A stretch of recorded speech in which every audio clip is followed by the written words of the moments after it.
if you guys know about me, I like to tell a lot of stories. There's a few stories in my life that I tell all the time to people whoever I meet, almost. Just to get to know me, I'm just like, hey, there's a story about when I was in 3rd grade. And I was so shy, and then I was so shy that I did not want to ask the teacher if I could go to the bathroom, even though I had a rumbling in my stomach. And long story short, I don't want to tell the entire story, but didn't go so well, things happened, stuff got into my pants, and the teacher found out anyways, she was like, so, did you step in some dog poop or something? And then she's like, and it's all up your leg too. And then she's like, did you sit in the dog poop? And even then, I was too embarrassed. I didn't say anything. I was in 3rd grade. It's not like I was a little kid, right? It wasn't like I was like 3-year-old. I was like 8 years old, But I tell that story all the time, and it's really embarrassing, but I like to tell it anyway. Why? Because it kind of shows the kind of person I am. It shows that I am really, like when I was a kid, I was really, really, really, really shy. Okay? Like, I couldn't talk to anybody. I remember my parents would be like, can you go up to the counter at McDonald's and ask for some ketchup? And I'd be too scared to do that. That's the kind of person I am. So, yes, it's a funny story. Yes, it's embarrassing. Everyone can laugh at me. It's fun.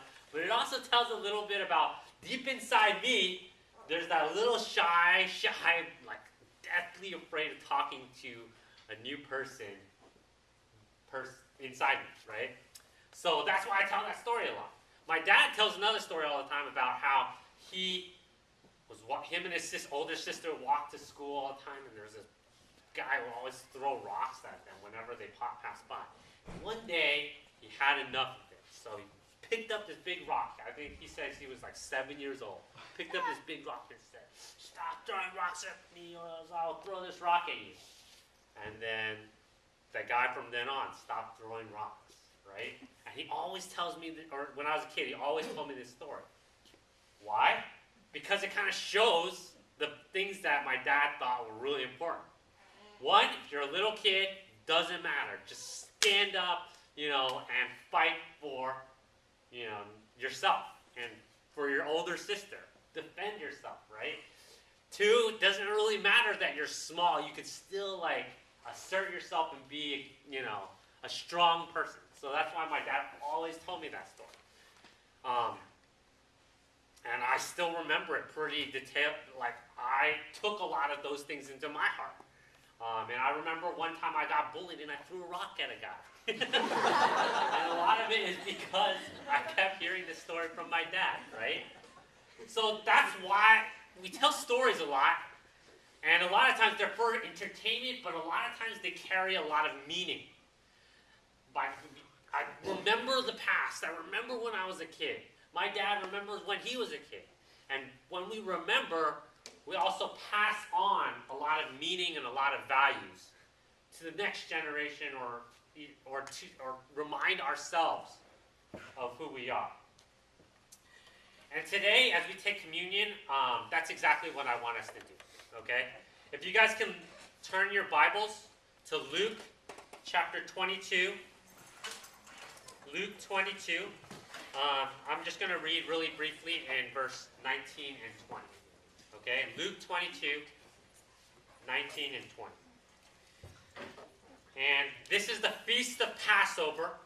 And this is just a few quick lines, and we hear these lines all the time when we're taking communion. Okay? Jesus says, he says, and he took bread, gave thanks, and broke it, and gave it to them, saying, "This is my body, given for you. Do this in remembrance of me."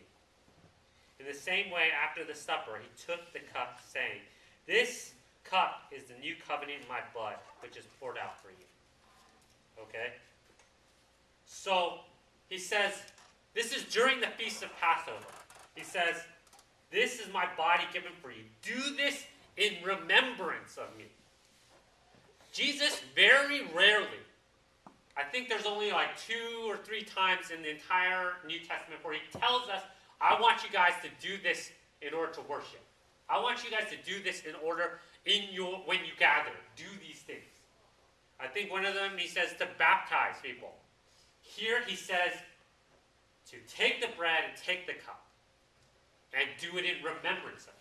He never said in the Bible, hey, Jesus has never said, sing songs to me about how much I love you. He never says, hey, clap your hands.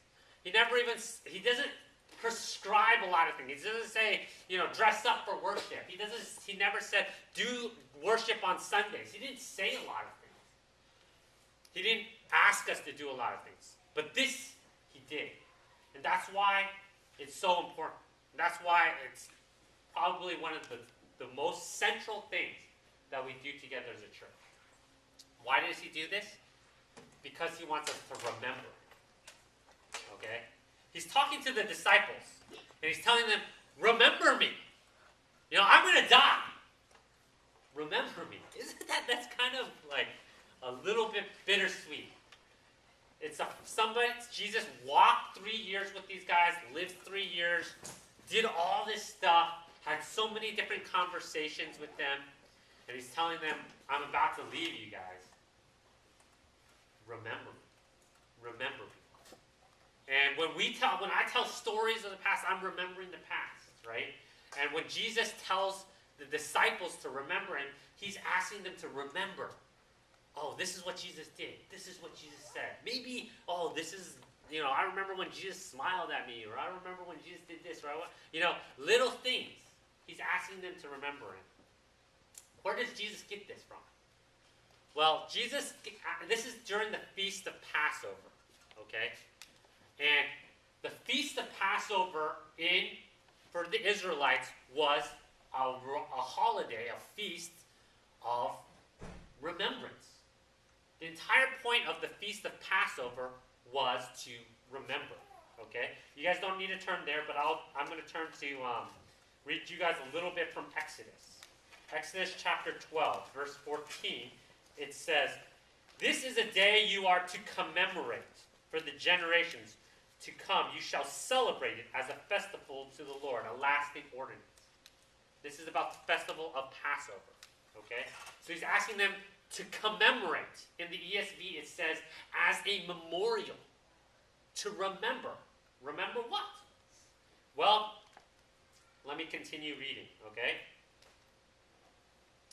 In verse 21, Exodus 12:21, it says, then Moses summoned all the elders of Israel and said to them, go at once, select the animals for your families, and slaughter the Passover lamb. Take a bunch of hyssop, dip it into the blood in the basin, and put some of the blood on the top and both sides of the door frame. Not one of you shall go out of the door of his house until morning. When the Lord goes through the land to strike down the Egyptians, he will see the blood on the top and the sides of the door frame and will pass over that doorway. And he will not permit the destroyer to enter your houses and strike you down. Obey these instructions as a lasting ordinance for you and your descendants. When you enter the land the Lord will give you as he promised, observe this ceremony. And when your children ask you, what does this ceremony mean? Then tell them, it is the Passover sacrifice to the Lord, who passed over the houses of the Israelites in Egypt and spared our homes when he struck down the Egyptians. Then the people bowed down and worshipped. The Israelites did just what the Lord commanded Moses and Aaron. So what happened was, God wanted to strike down the firstborn of the Egyptians. So he told the Israelites, put some blood on your house, basically. Kill a lamb, put some blood on your house. If I see the blood, I'll skip over your house. So all the Israelites had blood on their houses, and God went through the land and went into the houses of the Egyptians, and he struck down. He killed all the firstborn. But the Israelites were spared. Their firstborns were not killed. And so God says, remember that I did this for you guys. Have a holiday. Eat some food. Eat some bread. And when you do this, remember what I did for you guys. Your children are going to ask you, why are you doing this? Why do we have this festival? Why do we have this holiday? And when they ask you, remember what I did for you guys. Tell them what I did for you. Tell the story of what I did for you. And so Jesus, he's eating his Passover meal with his disciples, and he's telling them, remember what I am going to do for you. Jesus wants his disciples to remember what Jesus is going to do for them. And that's why he says, eat this bread and take the cup, which is a symbol of the blood. In both cases, there's the blood that causes God to spare us, right? And for those of you who don't know, what Jesus did is a few days after that, he died. He died on the cross because of our sin, because of our brokenness, so that God would spare us because of Jesus' blood. And Jesus wants us to remember what he did, his death on the cross, the fact that he gave his blood for his disciples, for all of us. And that's why today, when we eat, when we take the communion, we want to remember what Jesus did. What Jesus did. Both his life, some of the stories that he told, the people he healed, and also his death. What he died, how he died for us on the cross. And furthermore, maybe some of you have experienced Jesus in your life. How he's changed your life.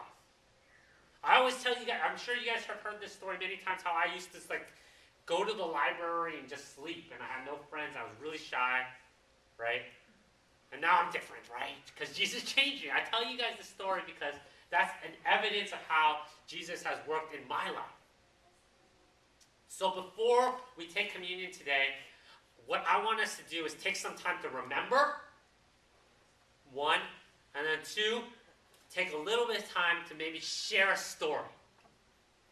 Share a story, okay? So what we're going to do now is I want you guys to get into groups of 4, minimum of 3, okay? Minimum of 3, so 3 or 4. Please do not get into groups of 2, okay? Do not get into pairs. So what we're going to do is get into groups of 3 or 4, and then I'm going to give you guys some time just to think silently, to remember, okay? And what I want you guys to do is to remember anything about Jesus, about what he did. Maybe it's just a story in the Bible that you remember, that you thought was touched you, or that you thought it was interesting. Or maybe it was how Jesus worked in your life, okay? Or maybe it's just some words that Jesus said that you remember in the Bible. Anything.